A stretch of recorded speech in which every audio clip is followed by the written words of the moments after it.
You know, that haze just gets you thinking about how cool it could be if it would just stay that way. Fortunately, I don't like the word unfortunately. Fortunately, the heat will set in, and Abuja sun, you don't want to think about it. You won't even remember there was a haze in the morning. I'm telling you. But let's leave the sun and the haze and the heat and look at what's happening today in the Federal Capital Territory. We'll start out with the court. The FCT High Court is going to be sitting today over a matter that's happening in Rivers State. Justice James Omotosho, the Federal High Court, Abuja, will today, January the 22nd, deliver judgment in a suit by the Rivers House of Assembly Speaker Martin Amewule against Governor Siminalayi Fubara and the National Assembly. That will be happening at about 9 a.m. Well, so that should be happening about now. So we certainly will be bringing you updates on the program as soon as we get them. We also see this, the Minister of the FCT is going to be having a media parley. It's not clear yet what is going to be the content of that parley, but you know, I think we're beginning to get used to this. The fact that the minister from time to time will invite a number of media houses and he will have a conversation with them on matters around the FCT. Yeah. I remember over the weekend reading something about people who were saying that, oh, but some ministers are speaking and some ministers are not speaking. And if you're not speaking, it means you're not doing anything. But in the case of the Minister of the FCT, maybe he needs to not talk too much, but he needs to speak. Because right now, security is at the forefront of happenings around the FCT. So it's certainly something to watch out for today. And talking about security, the Chief of Defense Staff will also be briefing on kinetic and non-kinetic operations of the military in the bid to curb the insecurity and ensure that we have a safer Nigeria. The FRSC Corps Marshal will be speaking with the press on the review of Operation Zero Accidents. We've seen a number of accidents in the FCT, which has claimed lives, and we've also seen around the country as well. So I think you're coming on with a new operation tagged Operation Zero Accidents and seeing just how far they've gone with that. And one of the communities in the FCT is coming out to protest. Residents of that community are protesting what they consider the lack of infrastructure and security in that area. That's the Chikakore community. And we'll also be seeing some bilateral communication here, bilateral talks with the 6th Joint Commission meeting between Nigeria and India. So interesting. We had some matters on the news yesterday of the Indian community and some bilateral talks. I think there'll be a continuation of that happening right here in the Federal Capital Territory.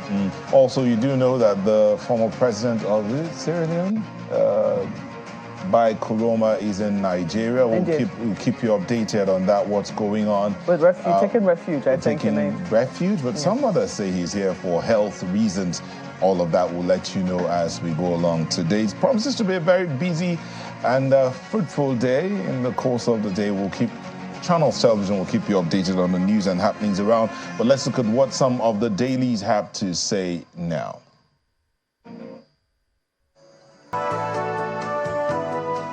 Let's begin a look at the papers this morning with the Vanguard newspaper. And the lead story of the Vanguard is intriguing indeed. Very, very, very intriguing. And it's quite colorful as well. Look at it. Wrong time to fall sick in Nigeria as cost of medicine skyrocket. Patients lament, skip medications, seek alternative treatment. Experts worry, propose urgent solutions. That story you'll find on page 5. Wrong time to fall sick in Nigeria. Indeed it is. That's the lead story of the Vanguard newspaper this morning.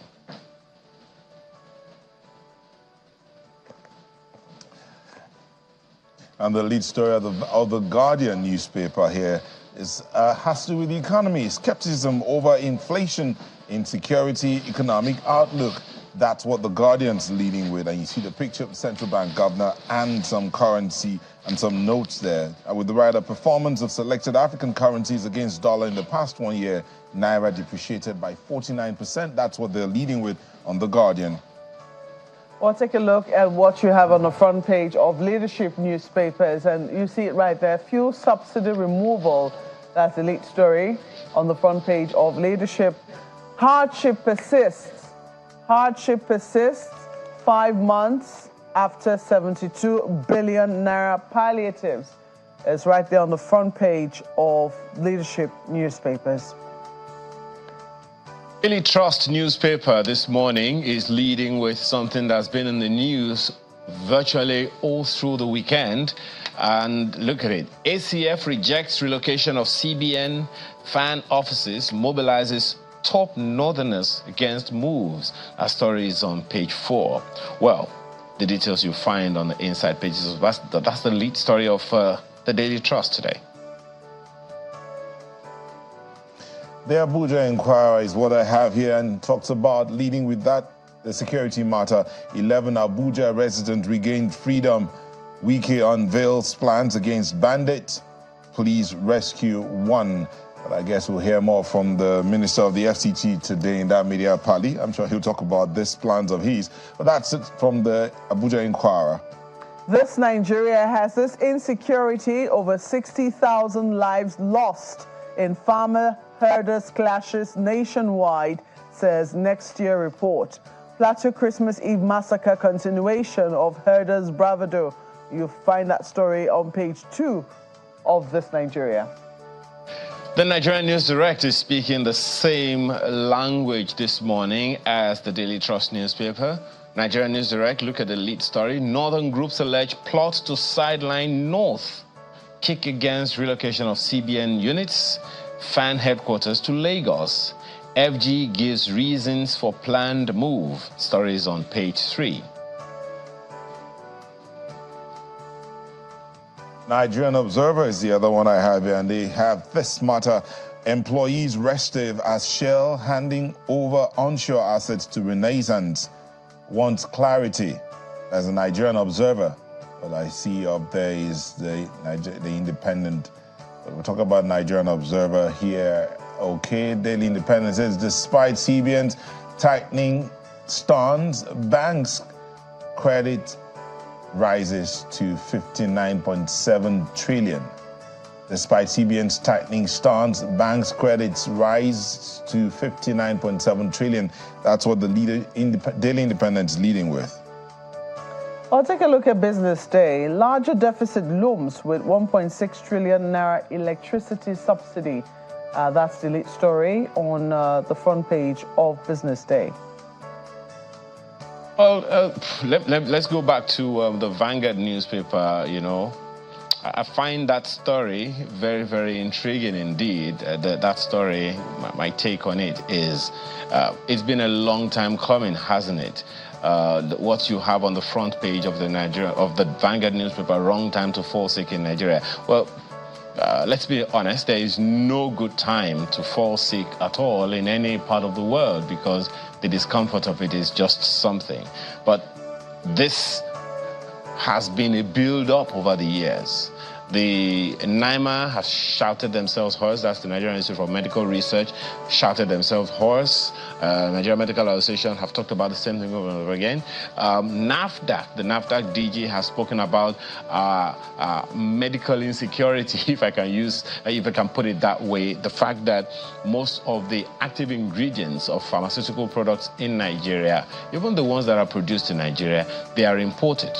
Consequently, we are quite vulnerable. The question we want to ask ourselves now is, what do we do going forward? Experts worry and propose urgent solutions. What are these solutions? Who is going to take care of them? I'm glad that we not just have a Minister of Health, we also have a coordinating minister, so to speak, in that space. And we also know that the definition of the World Health Organization for health is quite vast. It's not just medical. It's not just about whether or not your body feels good. It's a complete package, so to speak. And how we are cascading all of these things on, I think it's something that we should all take very, very seriously. Phytomedicine is Africa's strength. We've heard that over and over and over again. Question, who is taking the lead?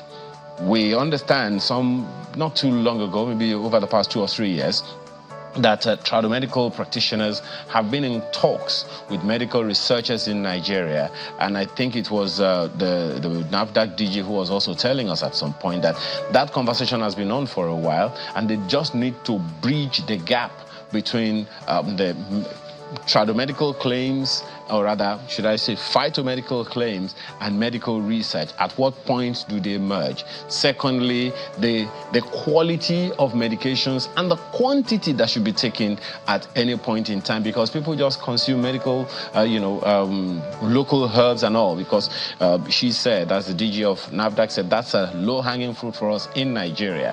And a good number of people will always point to fruits and certain foods, soups in Nigeria, for their health benefits to the body and their capacity to heal.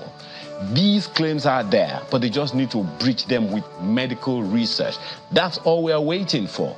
And we understand that medical research is a very, very costly venture. So who will take the lead?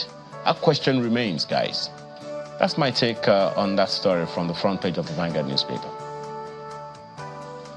Well, if we go by what the coordinating minister of Health and Social Welfare has to say about that, he says this year, 2024, is the year of implementation. So we might see the government taking the lead in terms of medical research and implementation and all of that. But let's just move quickly and get back to the Nigerian Observer that we talked about earlier. I'll take my own special from there, where he says the employees restive as Shell handing over onshore assets to Renaissance.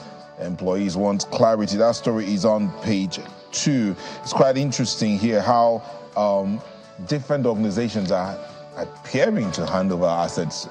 Is Shell moving out of Nigeria? No, or it's just the onshore assets that they're handing over, so they still maintain their position offshore.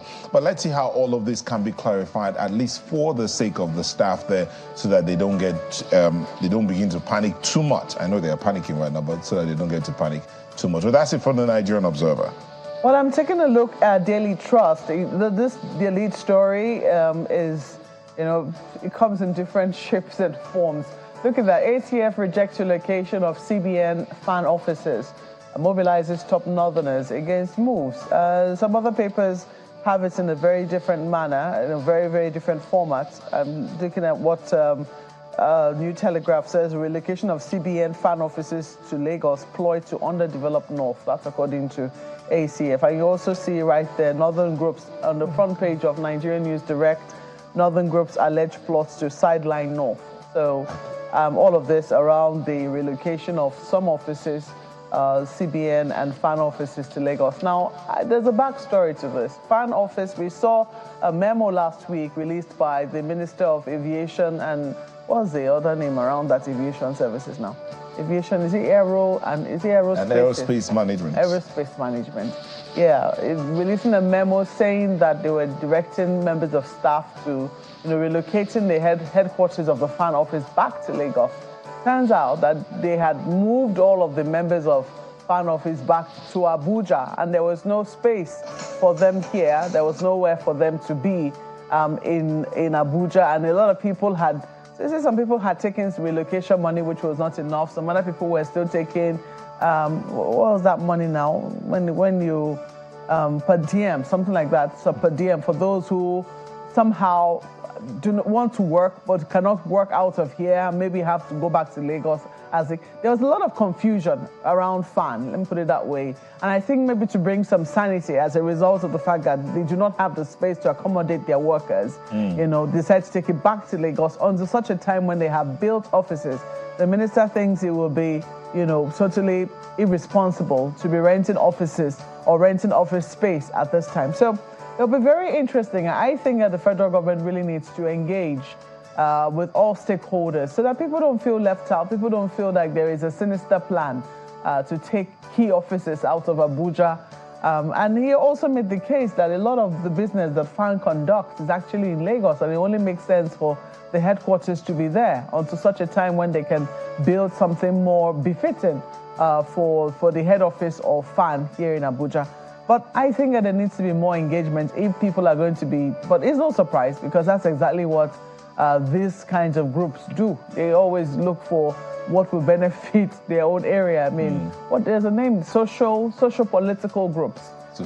Yeah, that's what they do. I mean, everybody looks at how, things can come to their area, benefits can come to the area. But I think that there needs to be far much more engagement, so that there's a thorough understanding of why these moves need to be made. They communicated, but it doesn't seem like that's what I say. If you have not communicated until the other person understands exactly what you're saying. Exactly. Well, let's leave it there for Daily Trust and the other papers. We can call it a wrap this morning on the papers today. We take on the issues as they come right after now.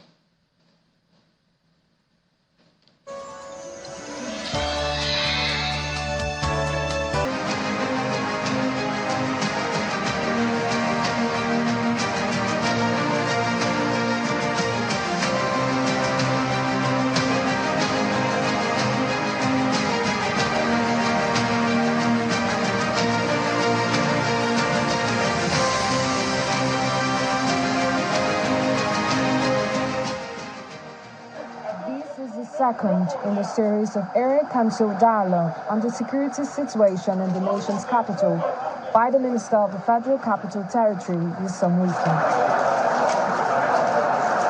This is taking place at the Gwagwalada Area Council with the main purpose of providing solutions to the rising insecurity in the FCT and particularly the Gwagwalada area. The Area Council Chairman and the traditional head give a breakdown of the security situation and other challenges residents face in the area. We have some undeveloped structures in Gwagwalada Area Council in which I, the Executive Chairman of Gwagwalada, will write to your office for approval, at least because this is the area. Most of the criminals will hide, and in the night they'll come out to do what they're not supposed to do.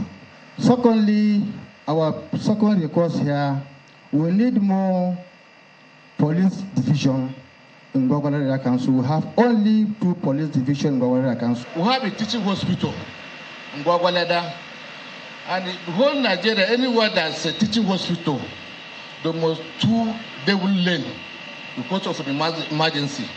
Here we just have 1 single lane. Responding to their plights, the minister directs the FCT Commissioner of Police to commence moves to set up 2 additional police divisions in the area. He also disclosed that a number of arrests in connection with banditry in the FCT have been made. The person where they represent CP, where they're here, well, in the here. Now make you go tell CP, make him work out how we can provide 2 more police stations for Gwagwalada. You know, say some of the agents they feed here, no can they? Nothing I go feed you again. Because if I know what to Sabina, I know go try them again. Some of the people where they give her the information, we don't catch them. So if they never catch you, no means they will catch you tomorrow. The minister has promised that in the coming week, more security tools and improved logistics will be provided to police stations in all the area councils in the FCT. From the nation's capital, Kumbi Aboluwade, Channels Television News. Let's have conversations around that very disturbing trend that's been on for, what, more than 10 years now? Something in the region of almost 15 years in the country. At least it got to a head that far back. Dr. Omoshola Deji is here with us. He is a political scientist as well as researcher. Thanks for joining us today. Good morning. Thanks for having me. Definitely something very concerning, wouldn't you say? Absolutely. Well, the Minister of the FCT, who seemed like the FCT is like the ground zero now of some sort for kidnapping in the country. The intervention so far, what's your take? Well, the intervention so far is apt, but I think it's like a one-way traffic rather than an holistic approach. Government is intervening as if all other indices that gave birth to this insecurity doesn't matter. First, government needs to understand that criminality that stems out of desire, out of the need for something, then you need to try and provide that need to curb that criminality. Building more police stations, providing logistics is not the only way around. There is an economic side to this insecurity. There is a judicial side. There is a social side. There is a political side. Now, if I can take it from the economic side, we have lots of graduates that there is no job. The NYSC is still going to pass out another batch. Before I did my NYSC many years ago, people have been unemployed. NYSC is passing out batches every time they don't have jobs. And yet, you don't see people dying on the street. They say, oh, what killed this man? It is hunger. That shows that formally or informally, people are surviving. So how are those people surviving? That means we have a large crowd of intellectuals investing their intellectualism into crime rather than national development. Government needs to tackle that. Now, the judicial side. Just a second, okay. on that economic side, just a quick one on it. Part of the functions of the NYSC is to train graduates on entrepreneurship. If what the edict says and the guidelines of the NYSC is anything to go by, that part of what they train to do at the camps is to learn some form of entrepreneurship. Should be able to start a business when their youth service is done. That was part of the plan. Do you see that function of the NYSC being executed? Because that would probably have taken care of this economic angle you're talking about. It's a good plan, but we need to realize that with other activities that revolves around the NYSC scheme, you have CDS, you need to spend 3 weeks in camp. How do you learn a skill properly within a year or less than a year? Then when you eventually learn that skill, don't forget that you are coming into a perfect competitive market. In the market, there are already artisans. There are people that have been learning the skills over the years, and they are already masters of the profession. Another thing is the startup. So if you are from a poor background, when you learn the skill, what next? Do you have the startup capital? Do you have what it takes? Do you have the enabling environment? But what we have is government tends to mess with the psychology of the young graduate. Imagine you are a fresh graduate, you go for NYSC, you believe you have a bright future, you are receiving income monthly, and all of a sudden, after 12 months, that stops. You know, you just imagine that on your psychology, and there's no opportunity anywhere. You don't have startup capital, you don't have, a means of survival. Before you know it, you begin to think, okay, how do you survive? The social pressure comes in, the family pressure comes in, especially in this kind of economy whereby inflation is going, up, by the day. So you see that the economic side, which is major, government has not done that. Rather than do that, government has been focusing on providing logistics and play politics around the clock. So we have excellencies who I prefer to call unexcellent excellencies that rather than fulfill the assertion of Bentham and Mills, which is to seek the happiness of the greatest number, they are focusing more on politics and their own political survival, and how to, enlarge their political emperor. We have also heard of the political side to these insecurity issues that you also cited the other time. Can you tell us about that? What is the political side to this whole kidnapping saga? Now, the political side is when the president was declared president and the opposition parties approached the court, we've seen retired militants, people like Asari Dokubo, march on the streets of Abuja with guys that, we will allow the court to do their job, but we are here to make sure that the mandate is preserved. Now, I did my doctoral research in the Niger Delta, so I'm familiar with the terrain. This is a question for the presidency and the security agencies. Part of this kidnapping, is it part of the after effect of those guys that came to allegedly support the president when, we have these words on the street that maybe they don't want to hand over power. Some people were planning not to hand over power. The Abiola case will not repeat itself. And we have non-state actors brandishing arms, non-state actors coming out to make bold statements.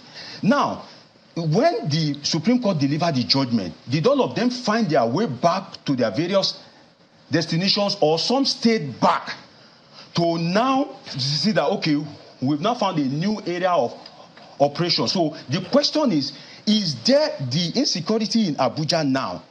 The security agencies need to investigate. Is it an after effect of the influx of private militias to allegedly protect the mandate of the president? Having said that, one cannot rule out the aspect of the import of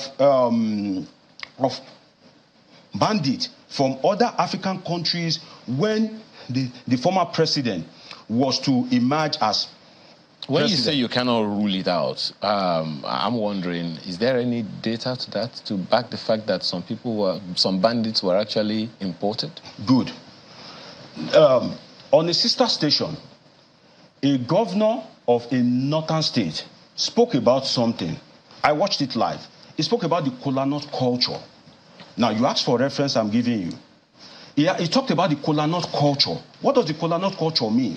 He said in their ethnic clan that when you are in trouble, what Yoruba used to call aroko, sorry, I don't know, you are sending message in parables, that all you need to do is to send kola nut and, do some tricks to it. That once you send it across to your brothers, that they know you are in trouble and they have to come and defend you. Reference 2.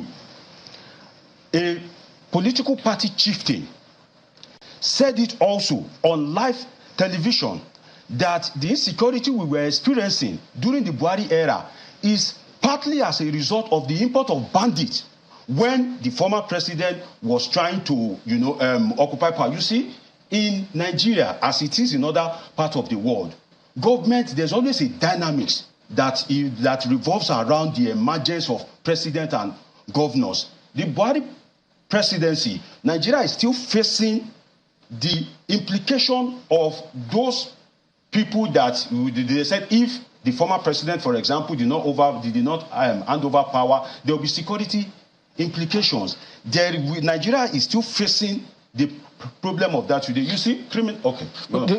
I'm a little abashed by all of these claims. From me, you're a researcher, so you probably have your data and information and all of those things.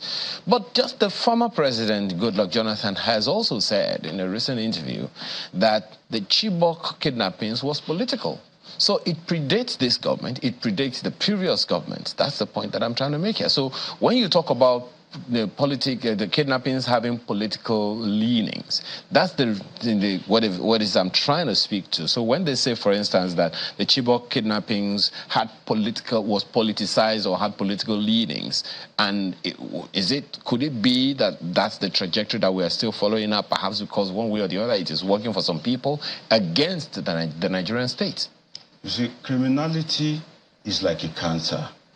When not tackled, it expand into insecurity. The Chibok girl, there's a political dimension to it. Now, the invasion of bandits into different areas in the north, there's also the political dimension to it, which I just said. Now, the insecurity in Abuja, I just raised a question that it is not the role of a non-state actor to say you want to protect a mandate. No. It is the role of the security agencies and the relevant institution. The judiciary is there to protect the mandate. But when you flood the street of Abuja with guys that are naturally exposed to criminality, you are creating a new environment for them to thrive. And that is why when I saw those claims being made on TV, I asked myself that at the end of the day, when the Supreme Court delivers this judgment, are we sure that Abuja will be safe? Are we sure that there will be no implications to these things? Okay. Well, let's take in on one other guest that has joined us this morning. Yinka Ogunsanya is a retired U.S. Army officer. He's also a counterinsurgency professional. He joins us virtually from the United States of America. Thanks for joining us this morning, Mr. Ogunsanya. I believe that you've been listening to our conversation. Could you, speak to us generally, your general assessment of what all of these mean, particularly right now we have spoken about the economic, now we are talking about the political implications of the kidnappings and a number of others that we may get into. What's your initial take about this whole kidnapping saga, particularly in the current government, and how it has been handled so far? Speak particularly to the intervention of the Minister of the FCT. Okay. So thank you for having me. So the biggest that we're seeing with this is that they have freedom of maneuver in the cities. That what I'm alluding to is these guys are moving freely unchecked. And that's basically because some of our security layers are not inter-networking and working together to coexist in the same space. Abuja, for example, Abuja should have an outer cordon, an inner cordon, and patrols going around the city. Somebody should know the movement of these folks, who they're working for, because I don't think they work in isolation. Sometimes ago I talked about we have to take a step back and actually police our borders first, because we have too many foreigners that are in the country that we can't account for what their activities are in the country. And as we continue to pay these ransoms, we're enabling an environment for these kidnappers to thrive. Well, that's a rather disturbing, trend, one would say. But speak to the part of the collaboration that you talked about. This is not the first time we have heard a president, say, essentially saying that his security apparatus are not collaborating. Former President Buhari, for instance, more than twice called security meetings and asked his security agencies, all of them, to collaborate. He said that he must have called that meeting at least 3 times. Now, speak to what could be the issues there and how such things could be, affecting the state of security or a lack of it. Okay, awesome. So for them to be able to collaborate is not just having a meeting with them and tell them to do it.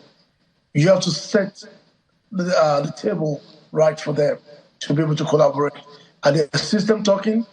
Are their radio system working together? If they're on 2 different frequencies, they're not going to be able to collaborate on the ground. What matters more is having a central node where you have a joint operation. It's a central node that has a joint operation that represents a liaison from each of the security agencies in a hub, working real time with real data and being able to be on the same frequency with the operators on the ground. If they can't do that, A and B is not going to know what they're doing, because they could be doing 2 different things to achieve the same goal that can be counterproductive to what they're trying to achieve. Very disturbing information that you're giving out there. So it's one thing to give them marching orders. It's another thing for them to be able to do what they're asking to do. Sounds like what you're saying. Another issue that's been raised over time, Mr. Kusoya, until this government came into power, is that most of the time we find soldiers, I don't know how better to put it. A good number of people would say most of the time we find soldiers doing the work that police is constitutionally required to do. Is that also a function of not being kitted properly or not being mobilized properly? What exactly do you think would be wrong with that? And how do we sustain this current trajectory of the police doing what is expected of them? So, there are instances where you can embed some soldiers into policing, mostly the military police, because you want to make sure they're trained in handling civilians, not the combatants from Sambisa going around the town. So for them to be able to collaborate properly, they have to be trained on these things. Movement to contact, communication is the key. If you look at most of the operation, you can see there's communication gaps from between different agencies, and they're not really on the same wavelength. And also, we need Mr. President to come out and forcefully talk about to the bandits that Nigeria is not going to be a safe place for you. We're going to root you out. He has to come out to ensure that confidence in the security personnel. These meetings, you know, you go in a meeting, when people leave, they end up having a different meaning to what task is given to them. So who is checking? There should be a quarterly, monthly, whatever check meeting to see where we are, where we're supposed to be, and what our goal looks like. So as of now, we just basically shooting the fire brigade approach. Some people are kidnapped. Okay, let's go and see what we can do. You know, intelligence picture has to be properly developed. That's probably the most important element that's missing. They have to increase their community policing, improve their relationship with the community, so that they can get real-time information of people, everyday people on the street. They see things all the time, but the police don't get this information. But they're not going to give it to them until the police start acting more friendly towards the people and build a trust where they can help them out. Interesting. Before I come back to Dr. Deji here in the studio, we had a conversation. He was speaking about the political implications, political side to insecurity, kidnappings particularly. And I remember we had an interview with the Chief of Defense Staff in Nigeria here saying that there is a military angle to insecurity and there is a political side to it. You're a soldier. Help us understand from what should be the standard in terms of the political side of security and what probably from your experience and what you know as international best standards need to do to ensure that the political side of insecurity or security does not impinge or upon the military or security side of security? So the political side of this of the security thing is basically how Mr. President lays out his vision and make sure his security agencies understand his commander's intent. You know, so he might have a vision for what he wants to see, the end state.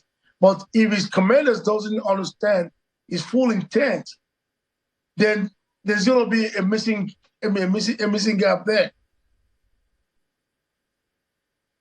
Interesting. Well, let me come back to you, Dr. Deji.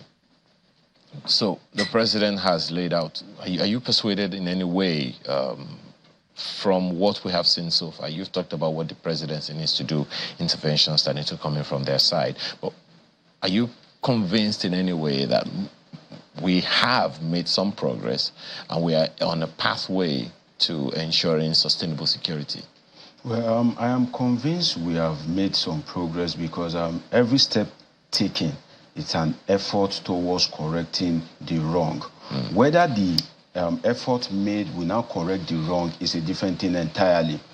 But at the end of the day, for the security agencies to rise up to the occasion is quite commendable. We've seen meetings being held by the Minister of FCT. We've seen him trying to advocate for more police formations. Those are good approach, but I would have loved if we have a president that is more responsive, that connects a bit more with the people in terms of perhaps visiting some of these sites whereby these issues are evolving. For example, the Ibadan now, I would have loved if the president had visited Ibadan for the bomb blast. This area of kidnapping, a visit by the president, something as simple as that, we boost the confidence, we boost the morale of the citizens, not just issuing statements, but in terms of the security agencies,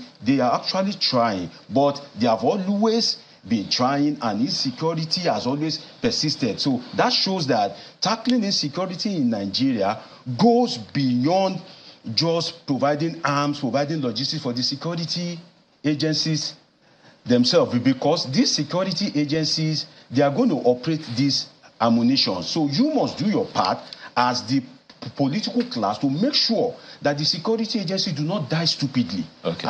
As an army, as a police, you sign to give your life to the country, but not to die stupidly. Okay. My colleagues in Abuja have a question or two for you both gentlemen. Marpa, go ahead. Well, there is so much that is loose at many ends, gentlemen. I've been, listening to the conversation. We're looking at, the political angle to all of this. And usually they will say that, the top echelon of the creme de la creme do not really get very concerned until insecurity begins to knock at the very door of where they live. So, for instance, right here in the Federal Capital Territory, there's been some apprehension as to what precisely could be going on. And this is not the first time we're seeing this. We're looking at what happened the last year or two when there was a break at the Kuje security prison outfit right here in Abuja. And it took a while. It took some operations to be able to root out, because we understand that terrorists came into the city and went to free their members who were held up in a prison around Abuja. And it raised a lot of questions as to what precisely has been repaired since that time. What, leaks in intelligence have been fixed for us to be seeing the sort of situations that were happening. If you were to look at what is happening and the sort of the trajectory of insecurity over the past couple of months, would you find any link between what happened in Kuje, even though we understand that those people were routed? Not all of the prisoners, we understand, came back. We couldn't get all of them. And what is currently happening right now? Do you think that there is a thread, perhaps linking all of these incidences? Sure, there is a very strong connection between those prison break and the insecurity that we have. And I think there was another prison break in Kogi State, which is closer to... Yes, I think I can hear Mr. Omoshola.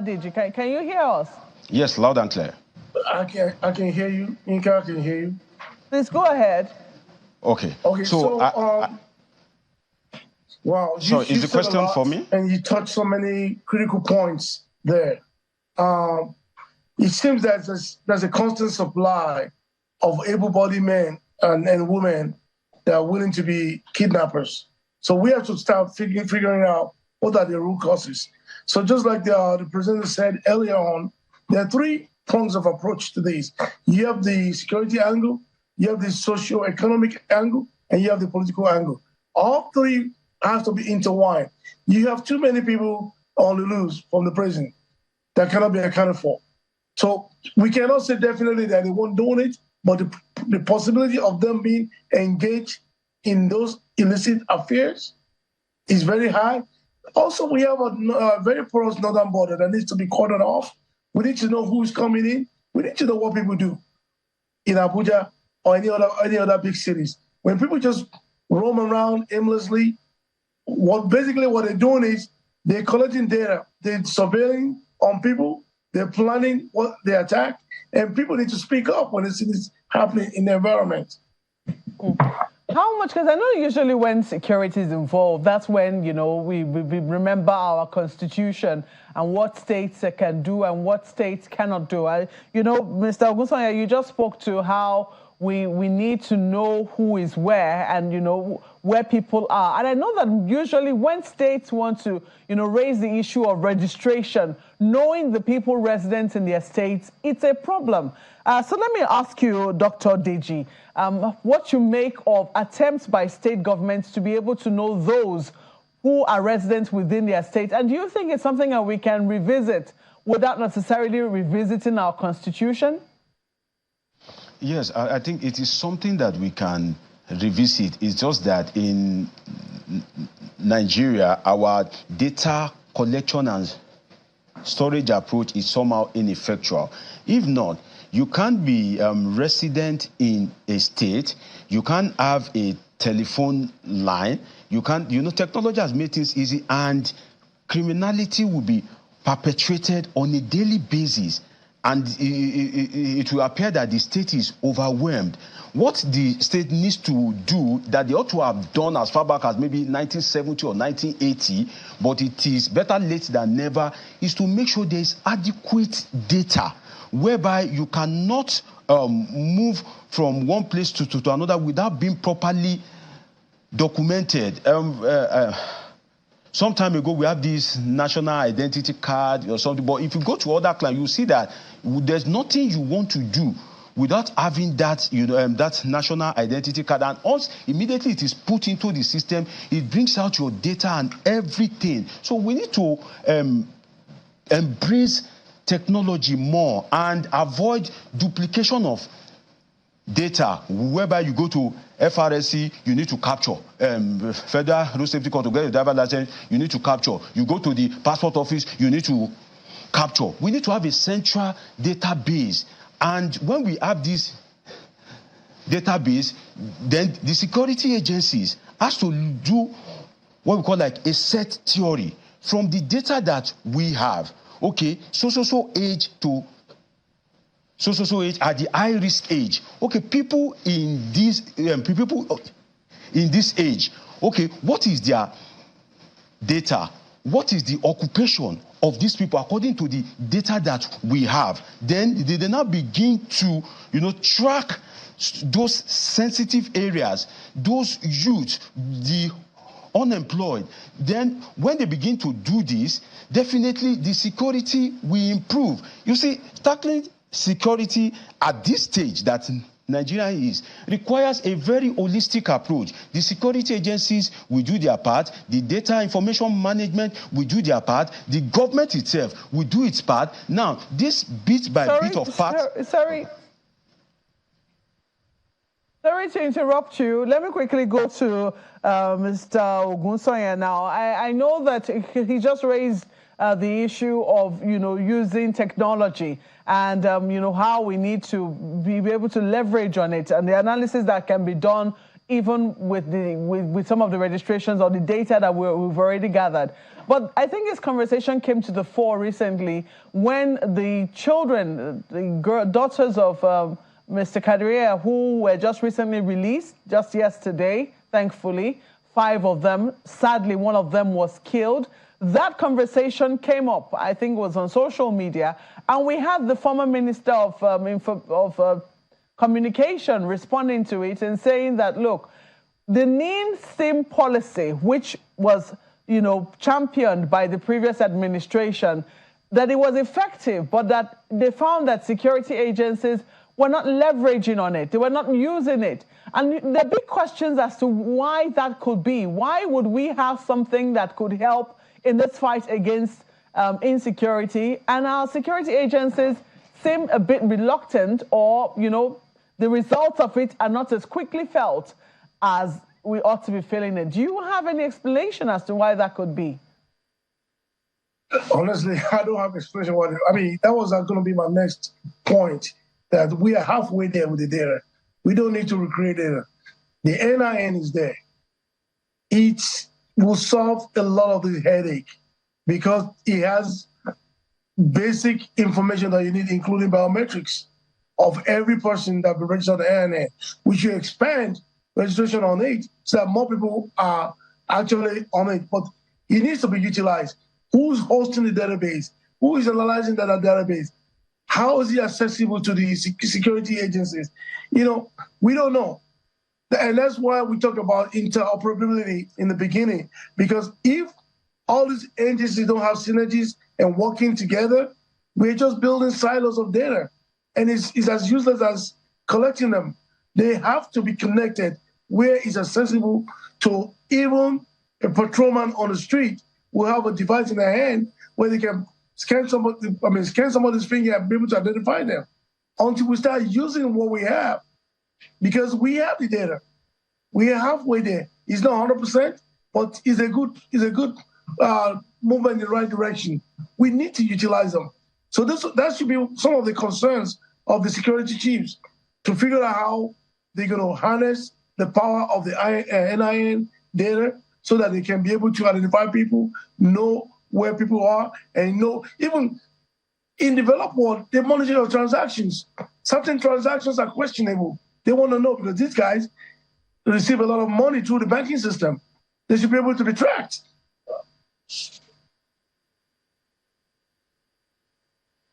Thank you, gentlemen. That's, well,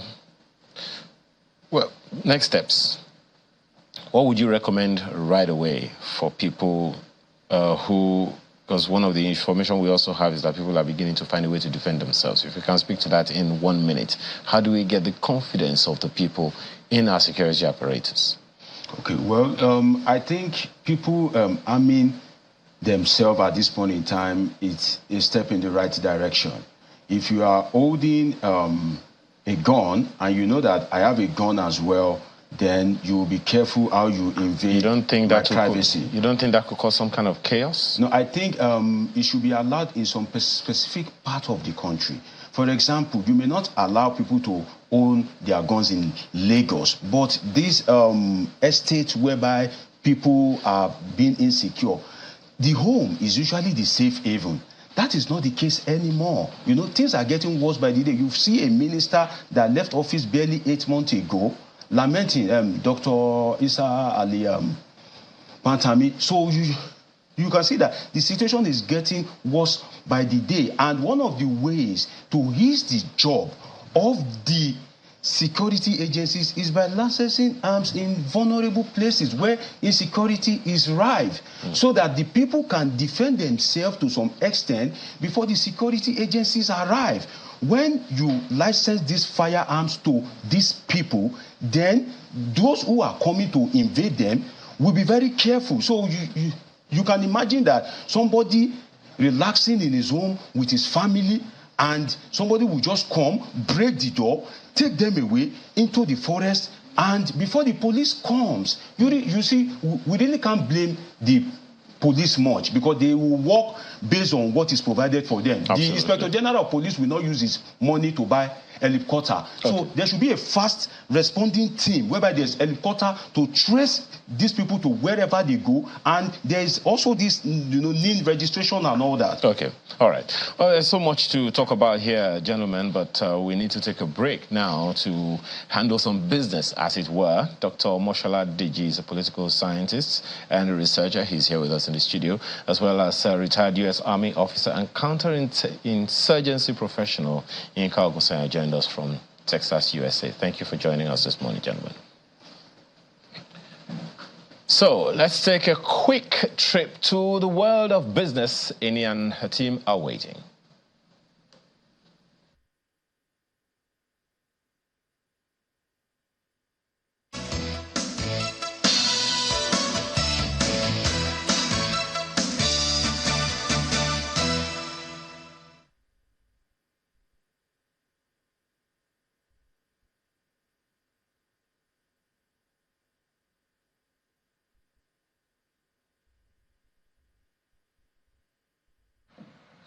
Thank you so much, Ayo, the Sunrise team, and all of you. So let's do some business in just about 30 minutes. Well, the first thing we will talk about this morning is, good morning to you. Apologies for that. I guess I'm not used to that switch, but we'll get used to it with time. Oil prices struggled to push ahead on Monday as economic headwinds pressured the global oil demand outlook and offset geopolitical concerns in the Middle East and an attack on Russian fuel export terminal over the weekend. Brent crude fell 9 cents, that's about 0.1%, to $78.47 a barrel after settling down 54 cents on Friday. The front month U.S. West Texas Intermediate crude futures for February delivery inched up to $73.52 a barrel. That's up 11 cents. As you can see there, with the contract set to expire later on Monday.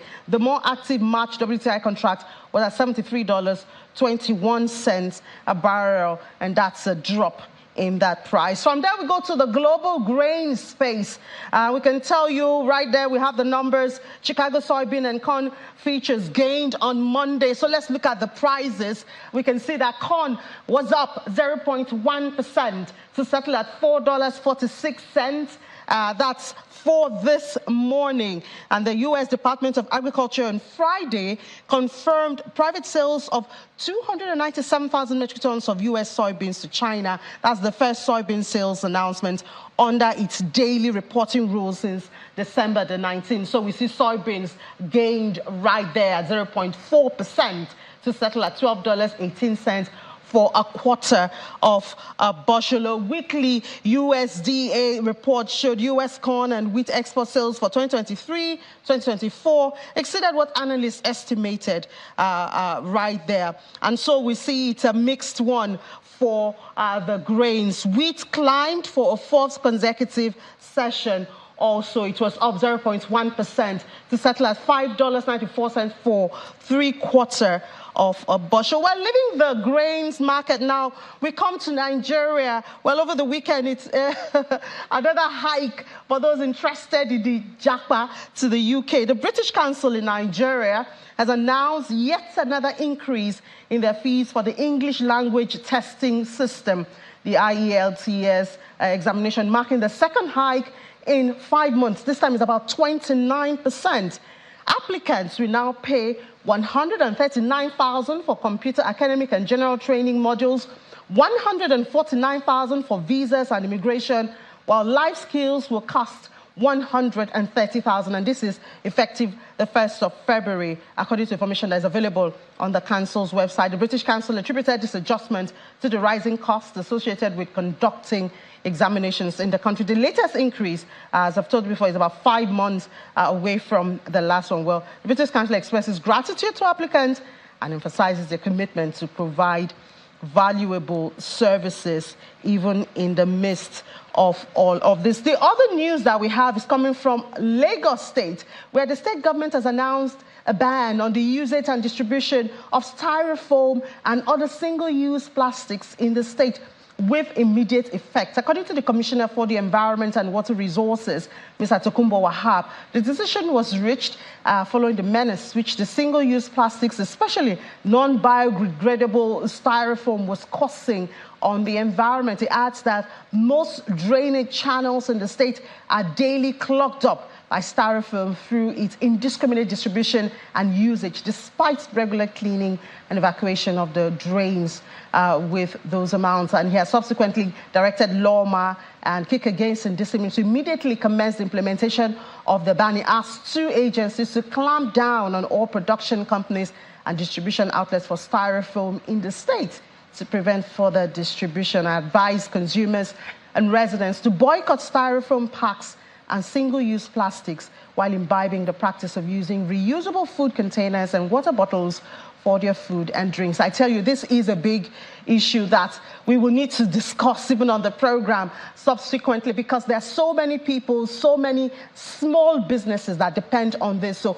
what are the options available to them? What costs will it bring to their businesses? We'll settle on this in the coming days. Now, Nigeria's inflation, we saw that last week. It was on Monday that was released. But over the weekend, our correspondent, Kelly Giga, took a trip to the market to find out those numbers and the reality that we have, especially when it concerns food.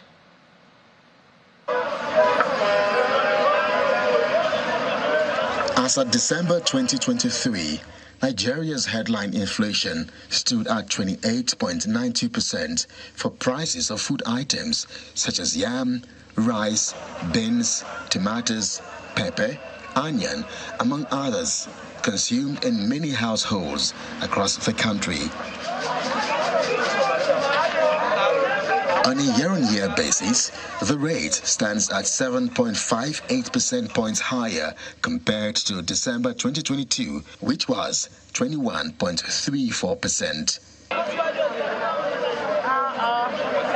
Our market survey at the My 12 International Market, which is the choice destination for perishable goods in Lagos, reveals that the prices of food items have indeed been on a steady rise. And the traders here blame the soaring food prices on insecurity and other factors. Before our president, you remove the subsidy. That time, the yam is very cheap. Now, because of transporters, from Peralto, transporter, before yam you reach Mile 12, before you reach Mile 12 yam depot, you can pay the transporter 2.2 million naira. We lose a lot because Our people bought it from north at the higher price. And you come here, you can't become famished. Roads problem, and then it's full here, no buyers. These latest statistics from the NBS peg food inflation at 33.93% on a year-on-year basis, which is 10.18 points higher compared to the rate recorded in December 2022.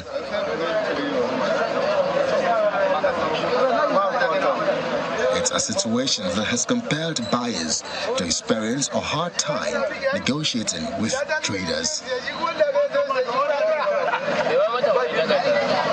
There's a carton of turkey from Cotonou before with the exchange rates to compare the Nigerian money to their own money. Let's say everything will come out with 28,000 a carton. Now, as at now, we are buying almost 45,000. The difference is very, very, very clear. So it's affecting everybody. Nigeria is facing its highest inflation figures in nearly 2 decades. And this visit to some farmers at Agboiketu LCDA is to highlight the struggles of farmers who have been described over the years as the backbone of any society.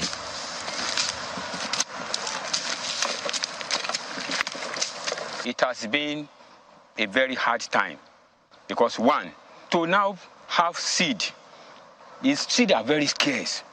You have to move from one place to the other. Where we normally have it before, they don't have. So we were short of seed, and at the same time, our kind of laborers, we work manually.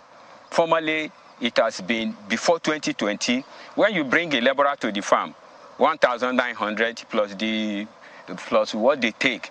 By the time they go with 2,002, you are okay. And if you just pick like 4 laborers, then you still manage it. But today, it's 4,500, and they first ask for their food.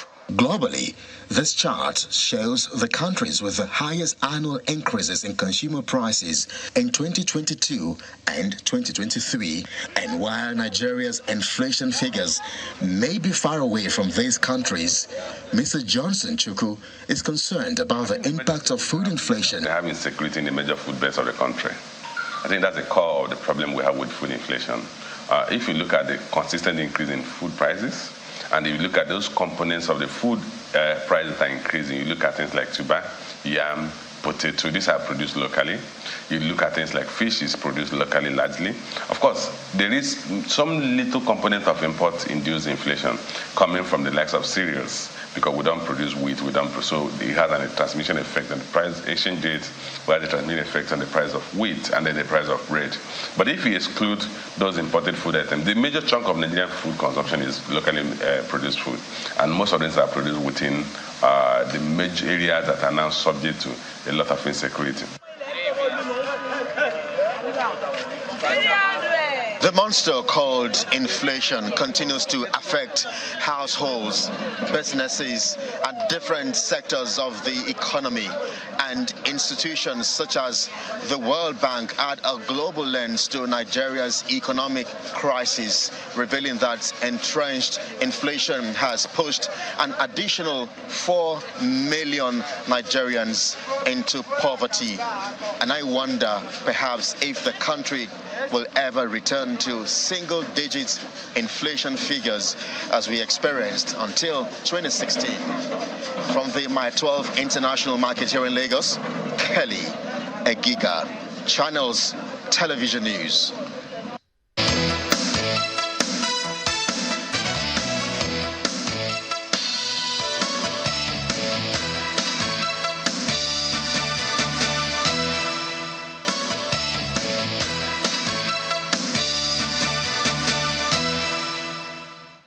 Just before that commercial, we had Kelly hoping for a single-digit inflation.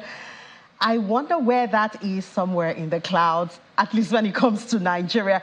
But anyways, let's see what Kelvin Emmanuel is now the director of Obsidian Achina Nigeria. Kelvin, it's good to have you, and good to have you with a different title. I must say congratulations to you. Thank you so much. Good morning. Thank you so Good much. morning. For having me. Good morning from Abuja. Yeah, all the way from Abuja. So I don't know, I believe you heard that report, and you saw Kelly hoping for a single-digit inflation. Do you see that anywhere close in the horizon anytime soon in Nigeria? I don't.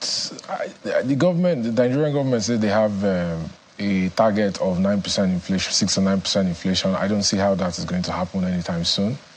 Considering that the inflation you have today in Nigeria is both a supply side and cost push basis. You have a situation, for example, where there's so much cash pursuing too few goods, and you also have a situation where the fiscals are not rising up to the occasion. You look at the food prices, for example, you see that all the mechanics that goes into the cost of food, like the price of diesel for tractors, for land opening, the fact that a lot of agriculture in Nigeria is mechanized, insecurity in the northeast and northwest, the prices of fertilizer that has gone up from about 7,000 naira to about nearly 40,000 naira per bag within the space of the last 30 years, which was not helped by the situation you have in Eastern Europe, but which mostly is because of the lack of foresight from the government. The Minister of Agriculture, I always say, has not shown any plan on how he wants to address the issue of backward integration for components like potash and phosphorus for blending fertilizer in Nigeria, which is a major input for food production. You also have the fact that the Ministry of Agriculture is not addressing the issue of seed variety and the research into the production of seed varieties that actually give you higher yield. For example, the local seed variety for maize does about 1.9 to 2.4 metric tons per hectare. The hybrid seed variety does about 7 metric tons per hectare. But the hybrid seed variety is actually more expensive than local ones because they are mostly imported. They're subject to inflation from the FX markets. You can see the black market premium, difference between the NAFEM rate and the black market rate, which is held by the fact that, number one, CBN has only sorted out about $6.8 billion in outstanding forwards. And you have like a limitation in terms of liquidity that they have access to be able to stabilize the markets. Right now, it's a seller's market, and they are practically taking advantage of the speculation in that market. So that's affected the supply chain because Nigeria's supply chain is exposed.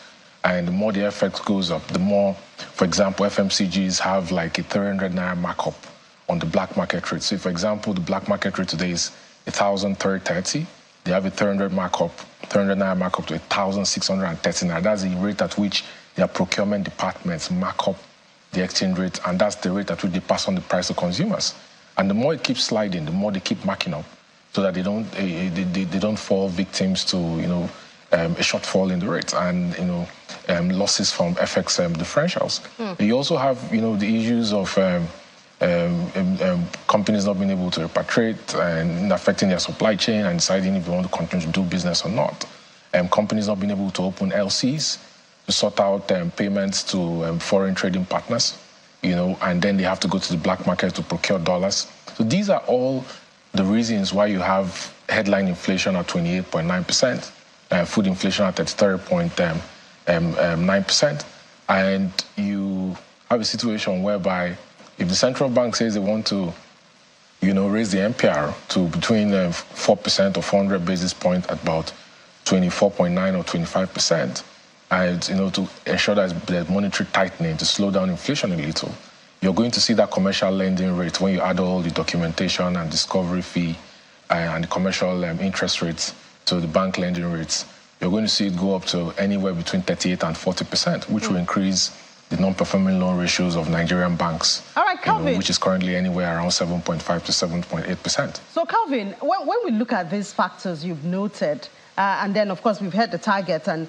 the new policy or target of the central bank, which is to deal with inflation target, and then we look at the budget. Do you think there's a need to adjust the benchmark, of the Naira in the budget for a more realistic budget implementation? Well, you see, if you look at the coordination between the monetary and fiscal authorities, the monetary policy Technical Committee, Monetary Policy Implementation Committee, and then you look at the fiscal authorities. You look at the Minister of Finance, the Minister of Petroleum Resources. I must commend Wale Edun. Wale Edun is trying, working with the Presidential Committee on Fiscal Reforms on seeing how you can raise the revenue to GDP ratio. I hear that when they announced the new figures for tax to GDP, it's going to be the highest Nigeria has ever seen so far until now. I commend them for doing that. I will encourage them to adopt the recommendations of Taiwo Oyedele's committee on, number one, harmonizing taxes across federating units. For example, I'll tell you, Rivers State has 91 different taxes and levies, 91 that businesses pay in Rivers State. I think Ogun State has anywhere around 42 or 43, if I'm not mistaken, taxes that businesses pay. You can't have a situation like that. You need to harmonize it and reduce it to the 10 that has been stated, and bring in integrate the informal sector into the formal economy, and ensure that these 10 taxes and levies across federating units are the only taxes that are collected. They also need to suck in all the 62 MDAs into FIRS. I keep saying it. MPA, for example, and all the other revenue-generating MDAs, they don't have any business collecting revenues on behalf of the government. Nigerian Customs Service does not have any business collecting revenue on behalf of the Nigerian government. Nigerian Customs Service is supposed to be for trade facilitation, and they should be under the Ministry of Industry, Trade and Investment, not Ministry of Finance. FIRS should be the one and final bus stop for all collections of taxes on behalf of the government of Nigeria, So if you want to, increase the amount of money that is funded from revenue and draw down the debt and raise the sinking fund to be able to pay recurrent, debt servicing and principal on existing debt, and you have currently interest on GDP for debt anywhere at about 6.8%, if I'm not mistaken.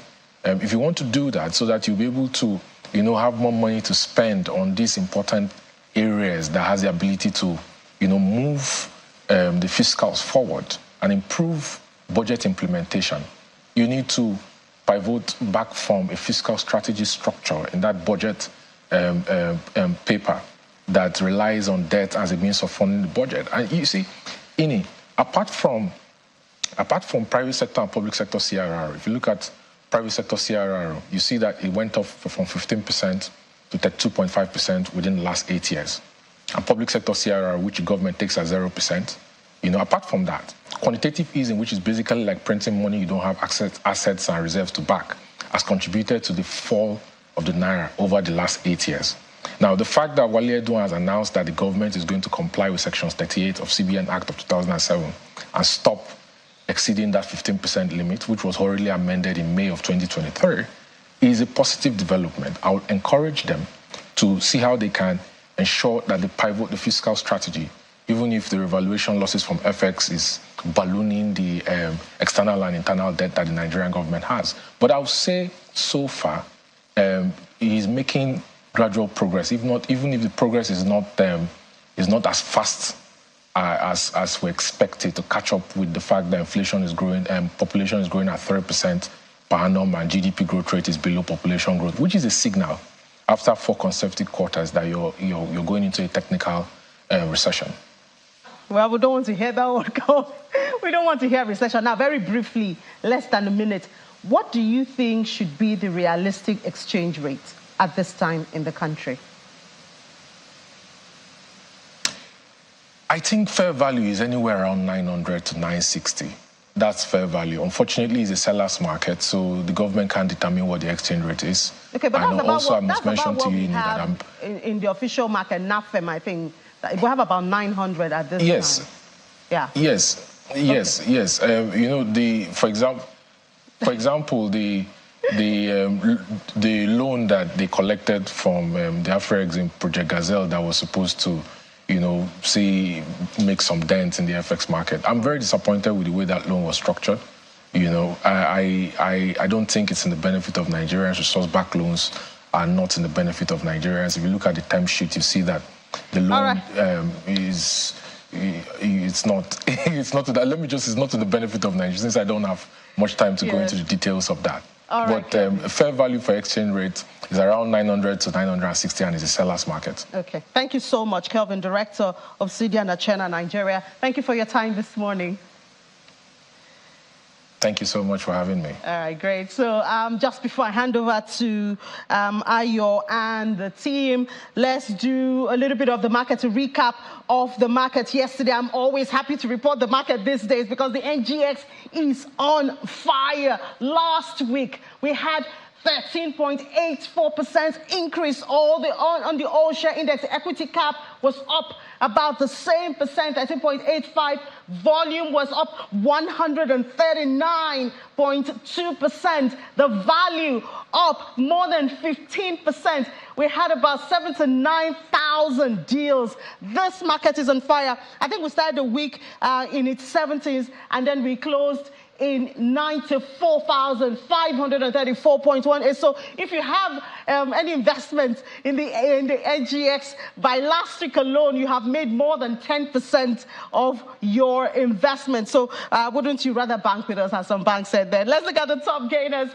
top trades for the week. We had Fidelity Bank, FCMB, and Sterling Holdings. The banking counter, this is why they're my favorite, the most liquid, will easily go up and easily come down, easy to enter and easy to get out, as we see. And then look at the top losers, so the sectors. Of course, there you have the banking right there. It was the most attractive. More than 10% of consumers' good, industrial, and insurance creeping in on us. You know, the penny stocks are also walking in, and we saw a lot of insurance. Oil and gas also moved last week. After that news, releasing those outlets that will be patronizing the Dangote petrol from next week. So outlook for this week, there's the FGN bond issuance calendar. There's the T-bills expected to climb higher. There's the bonds market also. And of course, more fire from the equities market. That's what we'll be looking out for. So I'll hand over back to Ayo, Mokpe, and Nelta. Back to you.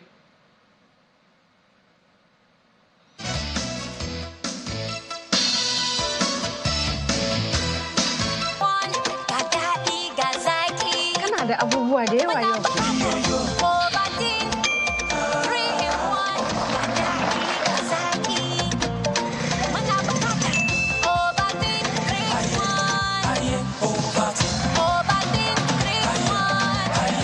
Albarka. Obaltin kyakkyawan zaɓi domin yara masu basira.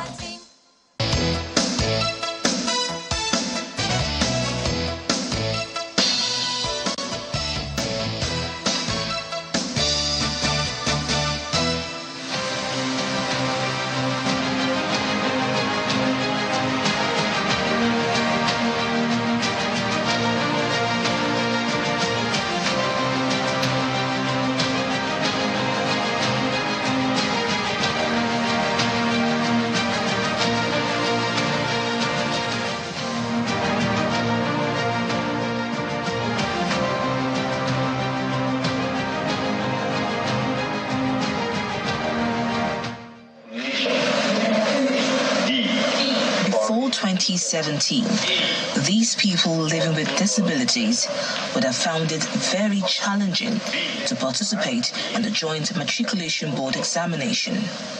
That changed when the Joint Equal Opportunities Group idea was born to give equal opportunities to eligible persons with disabilities.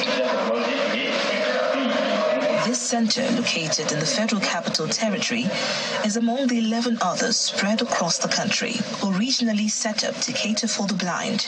This year, the center has accommodated candidates from all disability communities. This is a very important... According to the chairman of the FCT Center, 2,600 candidates have been processed by the group since 2017, with over a third of that number admitted to higher institutions of their choice. Last year, 139 candidates gained admission out of 364 candidates that sat for the exam. In testing these candidates, there is no favoritism. It is the same test instrument that are given to regular candidates that they also are examined on. The candidates are provided with traditional braille slates and other writing materials, accommodation and transport fare to make the process easier. The person that was reading the questions for us was very patient enough with us. He read the question twice and we enjoyed this reading because he wasn't rushing us. So that was how the exam went today. They should also try to improve in aspect of admission, because according to the figures and the percentage they read, although it's very encouraging, but they have to do more. JAMB has also approved a gradual migration to full computer-based test mode in 2024 for blind candidates, an exciting time for the blind and other disabled candidates who are getting their dreams for equal opportunities fulfilled. A total of 337 persons with disabilities sat for the 2023 Unified Tertiary Matriculation Examinations across the nation. Victoria Long John, Channels Television News. And thank you for staying with us. Yes, any time Ini comes out to talk money, one begins to wonder where we're going next. But thank you so much, Ini, for that insight and an update on the business side and the markets generally. But let's come down here and look at education and what the plan is to get those persons living with disability to involved and then to move forward as well in their education. So here in the studio we have the Registrar of the Joint Admissions and Matriculations Board, Professor Ishak Oloyede, who joins us here in the studio. Thank you for coming in. We understand you're innovating for the sake of those who need to be innovated for. And also here is Jake Ekpele, founder, CEO of TAF Africa. Thank you for joining us. Thank you so much. Thank you. Let's start out with you, Professor Oloyede. You've started something quite innovative, some will say, in JAM. 11 centers designed to cater for persons with disabilities. I mean, where did that idea come from? Yes, thank you very much. The idea is that those who are suffering some physical disabilities, they require support in order to mainstream them as much as possible. And we find out that they need special attention. And this special attention cannot be easily available in 774 centers across the country. So what we therefore did was to create centers that are as close as possible to where they are coming from. We know that that is even a strain on them. But in order to provide equal opportunity for them, what we have also done is to provide the wherewithal for them and their guide to get to the center. And we created this center across the country so that the closer they are to where the place of abode of these candidates, the better for them. So that's why we created this center. We must thank people like my brother Pele for agreeing to make available to the board their wealth of experience under the leadership of Professor Peter Okebukola. And they came up with, they designed all these innovations that people credit JAMB and my humble self with. But we must thank them for making themselves and their services available. And with people like that, we believe we will be realistic. We will know the practical thing to be done. And I believe that's why we came about the 11 centers, and we keep on expanding the centers. You know, as commendable as that will be, there are those who argue that are they truly retrofitted for people living with disabilities? But let me ask you, that you have gone to the centers, you designed them. Are they adequately designed for this? Everything we need to ensure inclusivity of the process. You know, Prof is so humble, and I'm very humble to be appearing with him. You know, this is one of the most honest Nigerian and one with a big heart for the poor and the most vulnerable. I can tell you, because I'm part of everything. He gives us absolute free hand, both suggestion, design, innovation, everything that we need to cater for, most importantly, the two segments, persons who are blind and persons who are hard in hearing, adequately provided for. They are feeding, a good hotel where they sleep, making sure that they are transported. Not only that, Prof is a very humble man. He doesn't like to talk about his work. But not only that, they go a step further to ensure that when they pass the exam, personally, he gets involved to make sure that they get admission. It can never be anything better. And I think it's a model not only for Nigeria, but the entire continent of Africa. But the question then would be, Prof, how much time would you have to get involved in the admission process of everyone living with disability? Yes, I think it's a matter of structure. The structure must be there. What I do is just supervision. People talk about the registrar. There are desk officers whose duty 24/7, and I say 24/7, I mean it, because if you call them anytime, even off office hours, they will pick. There are people whose duty includes going after obstacles and removing obstacles on their path. I believe that the structure will take care. All I do is to just supervise and ensure the structure is in place. Every candidate, that right from the point of registration, is automated. The joint JAMB Equal Opportunity Group, which is one of the most effective members, they have the data as the candidate is registering, the telephone number, what the disability is, and so on. Right from that point of registration, they are monitoring. So when you now have the desk officer, immediately the candidate has done his own part.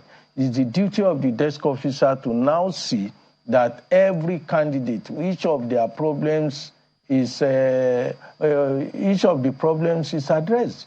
And they will be able to monitor and update us. And when there are problems beyond them, they will escalate to us, and more often than not, I also escalate to the committee. I must say that we are lucky with selfless individuals. We run examination for 10, 15 days in a year for the UTME. But these are people who work every week. Without being pro bono, the Joint Admissions and Matriculation Board Equal Opportunity Group, they meet. In fact, maybe I attend their meetings 3 or 4 times in a year, but they meet regularly, they design, they come up with suggestions, they interact with the candidates, so that when we come out with a policy, it's a policy that has been tested, properly masticated. And by the time they are coming up with it, the disability community will say, oh, this is good for us, not because we are better in designing, but because those people who are practical, who are on the ground, had gone into interacting with the real people. And that's why we have the result of impact, because the programs we are designing will make sure that the beneficiaries have the direct impact of the efforts we are making. Okay, Mr. Pele, you see, that, as commendable as that group might be, that's the Equal Opportunity Group. Yeah. Fantastic idea. But then there are those who will argue that, are you not also discriminating now? Because in trying to set up an equal opportunity group, you're now discriminating against some other people because of a certain group of people. No, has that also been considered? No, I don't think so. What we do in the Equal Opportunity Group is to identify where the needs are and design a system very robust to meet those needs. We recognize, because take it or leave it, we don't have the same problem. Everyone have a unique problem, and as those in the demand side, the idea is to look at what is obtainable, what can we do. And you know, the system is designed in such a way that, and Professor Okebukola had brought a fantastic innovative leadership, a listening ear leader. So when we tell him what to do, even though they're trying a particular system, they reverse immediately. So we are very adaptive, very innovative, very global inclined. So they're consistently asking, what is obtainable elsewhere? How can we make it better? You know, what is this that we can do? I can tell you that we have almost a 5-10 years plan on how to accommodate everybody. Also, taking into consideration those who are not like us. How do we make them feel comfortable enough to allow us to do what we're doing?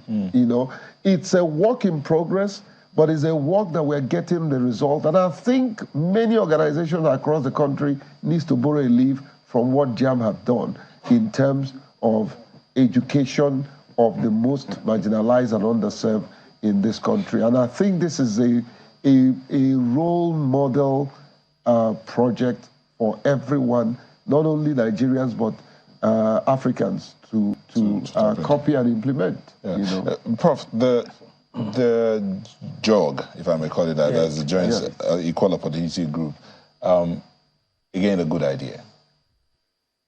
The design, the centers for the exams, fantastic. Two of you can weigh in on this question. But then the question would be, are the institutions where these people living with disabilities are going to, are they also buying into this idea? What are they doing to ensure that what you've done, for instance, the classrooms are not retrofitted? So what's the guarantee that when they pass the exam, they get the admission, they'll get there and be comfortable? I had a classmate who was visually impaired, and I know what he went to and what we had to do to support. But so are the schools, the institutions buying into this idea? Yes, I would say yes. And thanks again to Georg.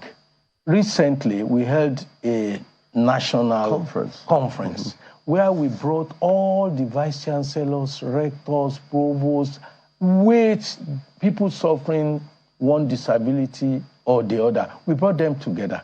And the outcome of that conference, so marvelous. We brought in also former ministers of education who played one role or the other when they were in office about this. And we brought all of them together. The people with disability were able to say, federal government set up Center for Supportive Services for the people with hearing problems at the University of Ilorin. Federal government funded it only for 1 or 2 years, abandoned the project, established one in Jos or somewhere. There was no coordination. No coordination of support for these candidates, for these centers. And the institutions are claiming that they cannot provide what is required. But with the support, with the coming together at the conference, one, we were able to agree, and I think most of the institutions now have it, to have supportive center for supportive supportive center, supportive unit for people suffering with one physical disability or the other, which is being entrenched in each of the center. Two, we were able to also inform the institutions of the peculiar needs of these people. That the first one is that this year now we have statistics, we have data. Every institution provides to JAM. These are the people suffering with disability and the classes of disability in each institution. We now set up a Center for Supportive Services for people serving with disability in JAM itself, so as to coordinate and look into the activities. We now also interacted with the candidate. What are you suffering? What are the problems you are having? There were very moving moments during the conference where they had to break down the people suffering that this was suffer. Yes, and we had to bring this to the vice chancellors, rectors, and provosts, and they all agreed on what to do. And they started putting those things in position. We also interacted with Third Fund to provide support to the institutions. And Third Fund attended with us. Third Fund was able to say, okay, we will look at what to build into the system. So there was a case of somebody from UNN who talked about fire, somebody on a wheelchair. There was a fire outbreak in the hostel. Everybody abandoned her and were rushing unnaturally for their own safety and all this. We were able to look at what can be done. Yes, Nigeria will not be built in a day. So we believe that we have a lot to do, but we have started doing what we are supposed to do. And that makes me happy. And that is because there is a dedicated group who are working. And we set up a committee under the Vice Chancellor, the chairmanship of the Vice Chancellor of Federal University of Technology, Akure, to now look at these needs. For instance, this year, for the first time, we are having, for the blind now, verbal audio book that they are reading instead of somebody reading to them. We are creating audio book. We are looking into what can be done for the deaf. You know, the deaf, the case is even peculiar because you wouldn't even be able to identify them. They will go and they go into the normal classes. But what's their own problem? Their problem simply is that we have given instruction. No directive, no instruction should be given in the class to anybody without being written. You can say, repeat the instruction, but it must be on the screen. And you will now see that when our candidates go to the examination hall, they must sit down for 2-3 minutes to read the instructions. It's because we don't want to identify and say this one is deaf, therefore let's read to them. No, everybody, whether you are impaired, you have hearing impairment or not, you must read all the instruction on the screen. No instruction should be given unless that instruction is written down. One other advantage of that conference is that we are now creating courses for normal other students to know what their brothers and sisters who are suffering disability, what they are suffering. We are asking the institution to mount program on disability studies. That is, if you are living with somebody who is blind, this is what you should do to help him. If you are living in a room or in an hostel, you must know where your brothers who are on wheelchair are. In case of emergency, make it a duty that after protecting yourself, you care for him. And at the student affairs also, when there is fire or anything, there are officers that will rush to where people with disability because they have the statistics. Either they don't have all this. And we have also created a fund where those who are in our institution but need one peculiar thing or not, we must thank TED Fund, we must thank JAM, we must thank other donors. Because at that conference, individuals contributed surprisingly. A lady just said, look at my wheelchair. I can't replace this wheelchair and I've been using it. Somebody said, how much is it? 100,000. Somebody went and brought 10 of wheelchairs. And now we set up a committee with this fund.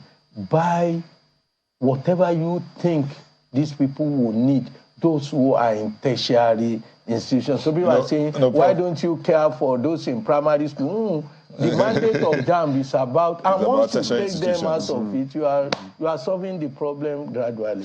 You know, Prof, again, interesting, and what JAM and TAF, you guys are doing is really interesting. But again, that question of supervision, you said something earlier about the fact that you're just supervising. There are people who are committed to this, like the JOEG and the other people in JAM who sit down, and this is what they do every day. Your own is just to supervise. But are you going to go to the schools to supervise what's going on there? Or is there another strategy to ensure that these things that are discussed at the conference, it's one thing to have the talk shops, implementation and follow through. How's that happening? Well, you know, the wonderful work that JAM is doing it dovetails on the national policy of inclusive education. I was privileged to lead the very first policy on inclusive education that the policy passed. Now that policy has been reviewed, you know. So most of the things that Prof is talking about are enshrined in the policy or inclusive education policy. And it doesn't have to be only JAM that everybody is expecting to implement or go the extra mile like Prof and his team is going. Everybody, all hands must be on deck. There's an organization that is now talking to us on how they can implement the inclusive education. So it's simple.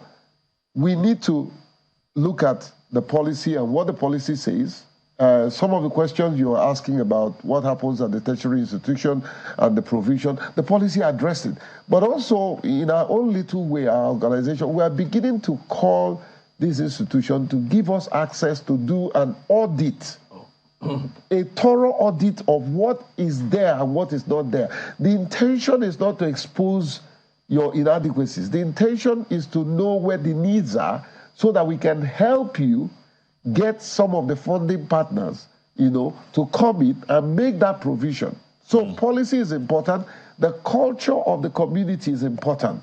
Understanding what the community needs, understanding the segment of the community that needs a specific device or simple instruction, teacher training. A prof have invested in self-education of himself about the issues with persons with disability. That's why I said to people, yes, you need passion, but there will come a day that your passion will ask for skills. Knowledge. So, yes, and knowledge. So, training teachers to get involved and understand. For instance, in the national policy, there's a provision we made in the national policy that every school, there is no doubt there won't be all the funds for you to provide what is needed. But let every school have what we call a resource center. It's a small room that will have all the amenities that you need.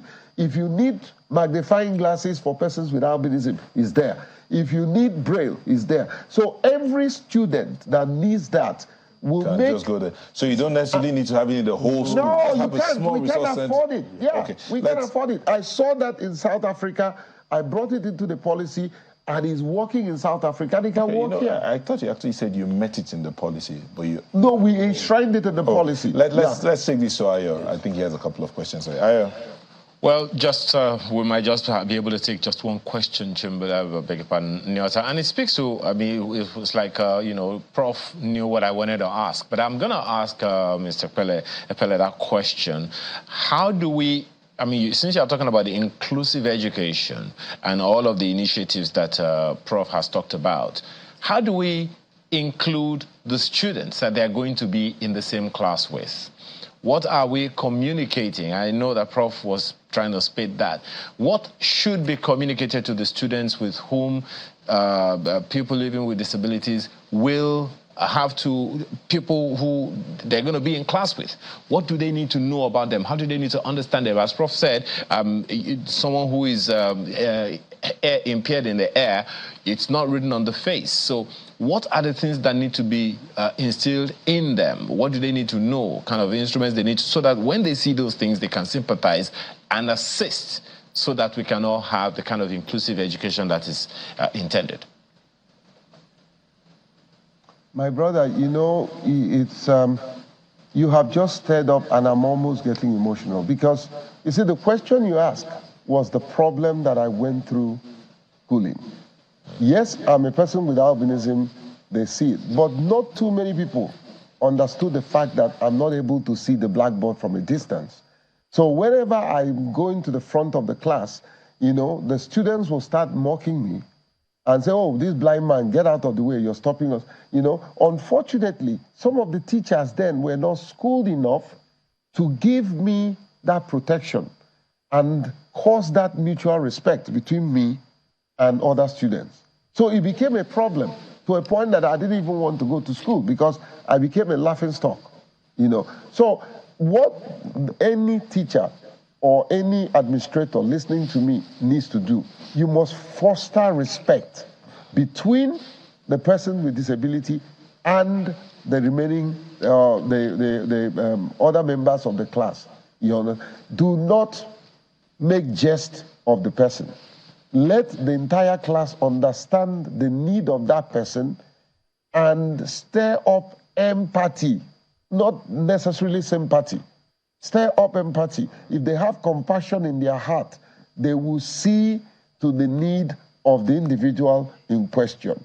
So there's a need for, like I said, teachers training, so that the teachers will understand the needs of these people. JAMB have invested in us that training and training tool. So we're consistently being educated You know, we're among professors, you know, who have experience. So we're consistently being educated. So we're able to invigilate these exams and instill confidence in the people and also guide them. There are times that I'll tell the invigilators, no, you don't talk to them like that. You don't use certain language, you know. Be patient. At the time I stop exam, I say, no, you're being too hard on this candidate. Be patient. So there's a need. I just want to go ahead, Prof. Make this point. One of the impactful experience I had at our JAM conference for these people suffering with disability was when one blind candidate came in to say, look, I will be in the class and the teacher will be talking to somebody and will say, are you blind? Unconscious of the fact that that is a blind candidate. Or will say, are you deaf? When he is sure that there was a deaf candidate in the class. But people were doing this unconsciously. They didn't know the impact on the people. These are some of the things we are putting together in disability studies to make sure that those who are not disabled, they understand what these people are suffering. And we are also trying to introduce that to the teachers to be conscious of the environment and to be conscious of the impact of some of the words they use, so that they are not intended, they are not, but unconsciously they were doing more damage than good. Indeed. Prof, we have to go, but in 10 seconds, just tell us, when is the registration, when is it starting, when is it ending? Yes, for registration for UTME candidates, we have started, and that started last week, Monday. It's 8 days now, and we have 4 weeks to go. And what we are calling on candidates to do is that go to the center and register. But one thing is very important that we are facing now with students, whether with disability or those without disability, is that UTME is not a school-based examination. There are institutions, private secondary schools, who are extorting the candidates. They will take 10,000, 20,000, and they say JAM form, whereas they pay just 6,000 or 7,000, as the case may be. They are managing the data of the candidates. By every candidate is supposed to register with his or her own phone. But these people, under the guise that these people cannot have access to their phone and so on, they are mixing together their data. We are calling on institutions, even one institution, Federal Government College, Buhari wrote to JAM, can you give us special registration? It's not possible. We are not school-based. We register individual candidates who are going to the university. We are not registering cohorts. We are registering individuals. Thank you so much. Professor Ishaq Oloyede is the registrar of the Joint Admissions and Matriculations Board. Thank you for coming in this morning. And Mr. Jake Ekpele, founder, CEO of TAF Africa, thank you for coming in this morning as well. Thank you for having us. And that is where we will say thank you for letting us be a part of your morning. I'm Neo Tagbe. Thank you for watching. And I'm Aya Makinde. Have a wonderful rest of your day.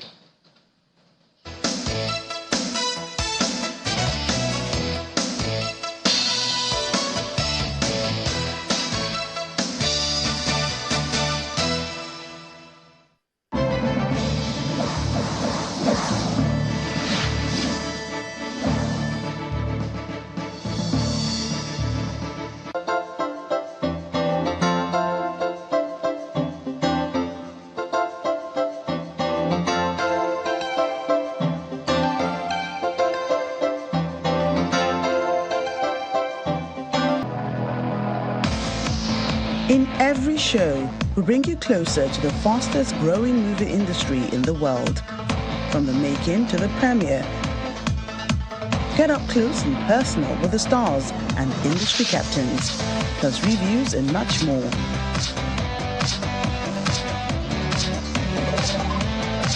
Nollywood Uncut, every week at these times.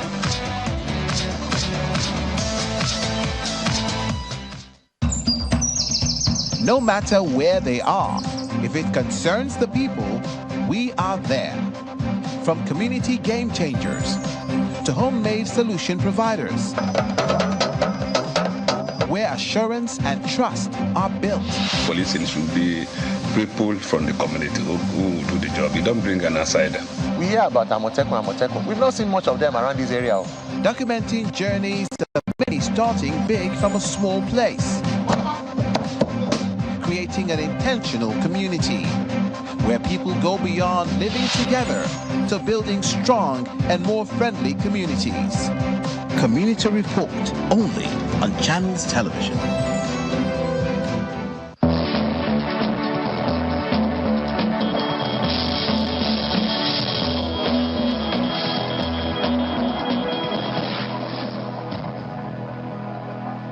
Welcome back. The Akwa Ibom State Governor, Mr. Omor Eno, says his administration is determined to transform Uyo, the capital, into a modern city to attract world-class investment. He made the remark during his tour of government projects within the state capital. The present administration in Akwa Ibom State says it is founded on a 5-point development agenda, popularly known as the Arise Agenda, an acronym for agricultural revolution, rural development, infrastructural maintenance advancement, security management, and education advancement. Government land. Governor Eno says it's focused on transforming Uyo to a modern city, so he's asked the Uyo Capital Development Authority to ensure strict compliance with the original master plan of the city. Anyone that they have encroached, I'm instructing the Ministry of Works to bring down those buildings. We cannot continue like this. So I advise people, we're a new government, but no one should test our resolve to get things done, and to get things done properly. The Uyo Capital City Development Authority says it's up to the task, as the agency is poised to rid the city of illegal structures and street trading. Creating new residential estates within the city is also a proactive measure it's taking to cope with the expected increase in population. You have witnessed some heavy equipment that has been moved in here for the past few weeks. We intend to construct roads, provide electricity, reticulation of water, and ensure that the occupants of these estates actually enjoy what they paid for. You know, we are here to rebrand the UCCDA. One of the focus of the Uyo Capital City Development Authority is building a smart city that is in line with the vision of the state governor. We promise to rebrand the UCCDA and look at all the assets that belong to UCCDA and ensure that we provide basic amenities, infrastructures that we're lacking. The first resident of Martha's Vineyard Estate, one of the new estates located along Idoro Road, appreciates the state governor for the ongoing construction of roads in the state and pleaded for the provision of other amenities. The estate is fine, peaceful. It's peaceful. We don't have any threat of armed robbers here. But the only problem is lights and water. We have electricity problem with. I believe the governor will fix it for us in no distant time. Other facilities earmarked for upgrade included 2 city cemeteries, the John Ebiye 100 Units Estate, and Ibom Plaza, among others. Justice James of the Federal High Court Abuja has nullified the 800 billion naira budget signed into law by Rivers State Governor Mr. Semilaye Fubara. Justice Omotosho also upheld the suit filed by the Rivers House of Assembly and Speaker Martin Amewule against Governor Fubara, which sought an order of injunction restraining the governor from frustrating the Assembly under his leadership as Speaker, amongst others. Mr. Ken Njamanze, who is counsel for Mr. Martin Amewule, accused the governor of interfering with the performance and functions of River State lawmakers, contrary to the doctrine of the separation of powers. He therefore sought an order of injunction restraining the 1st to 10th defendants, National Assembly, that is the State Assembly, from entertaining any request from the 11th defendant, Mr. Governor Fubara, to take over the performance of the functions of River State Assembly, including its role to make laws for the peace, order, and good government of River State in respect of matters that are within its constitutional and legislative competence. First, Justice James Omotosho observed that the 17th defendant, Mr. Ehie, having said through his lawyer, Mr. Oluwole Aladedoye, that he has resigned from Rivers State Assembly, lacked the capacity to sue or be sued in the case, as he is no longer the Speaker or a member of the Rivers State House of Assembly. With respect to the National Assembly taking over the functions of the State Assembly, the judge said that that can only happen when the state lawmakers are no longer sitting and transacting business as enshrined in the 1999 Constitution and other relevant laws. On the removal of the clerk of the Rivers State House of Assembly, Emeka Amadi, who was redeployed by the Rivers State Head of Service, Justice Omotosho declared it null and void and invalid in the face of the law. The judge also granted the order restraining the governor, Fubara, from continuing the demolition or construction of River State buildings.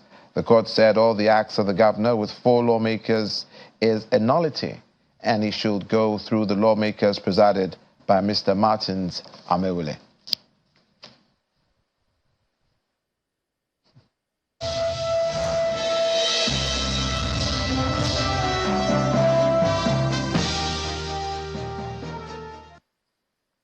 Welcome to Business News. Harmonization of taxes in states as well as tax collection agencies of the federal government are major needs in the revenue-generating environment of members of Nigeria.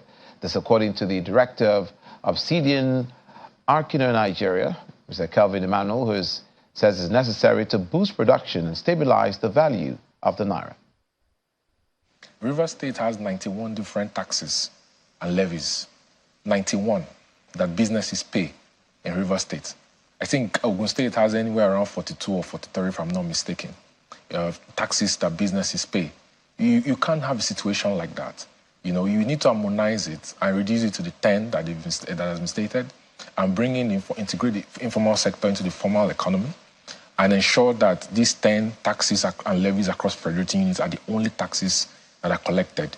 They also need to suck in all the 62 MDAs into FIRS. I keep saying it. MPA, for example, you know, and all the other revenue-generating MDAs, they don't have any business collecting revenues on behalf of the government.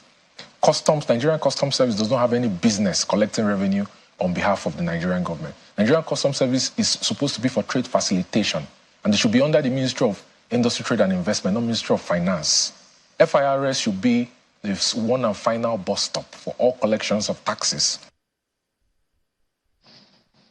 President Bola Ahmed Tinubu has called for a review of the international tax system to redress imbalance in the global taxation regime. The president, who was represented by the Minister of Budget and Economic Planning, Senator Atiku Bagudu, made this known at the Third South